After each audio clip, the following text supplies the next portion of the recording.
بلوچستان کے شہر کلات سے ہمارے گدروشیا پوائنٹ کے نمائندہ نائب اسرار مینگل کی رپورٹ کے مطابق ایس پی کلات زاہد حسین شاہ کی زیر صدارت لیویز فورس کا پولیس فورس میں انضمام سے متعلق ایک اعلیٰ سطحی اجلاس منعقد ہوا۔ اجلاس میں additional deputy commissioner Shah Nawaz Baloch, D S P منظور احمد مینگل سمیت پولیس اور لیوی فورس کے اعلیٰ افسران نے شرکت کی۔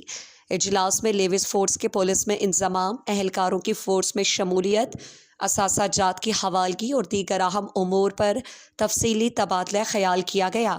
لیویز فورس کے افسران نے اہلکاروں کی پروموشن A1 اور B1 کورسز سمیت دیگر تحفظات ایس پی کلات کے سامنے پیش کیے۔ ایس پی زاہد حسین شاہ نے افسران کے تحفظات کے حل کی مکمل یقین دہانی کراتے ہوئے کہا کہ اب ہم ایک فورس بن گئے، کسی بھی اہلکار یا افسر کے ساتھ ناانصافی نہیں ہوگی۔ امن و امان کی صورتحال بہتر بنانے کے لیے ہم سب کو ایک ٹیم کے طور پر کام کرنا ہوگا۔ ہر اہلکار کو ایمانداری اور لگن سے اپنے فرائض انجام دینے ہوں گے۔ انہوں نے مزید کہا کہ لیویز اہلکار کل سے بلا تاخیر پولیس فورس میں اپنی آمد یقینی بنائیں تاکہ دیگر قانونی کارروائیوں پر عمل درآمد شروع کیا جا سکے۔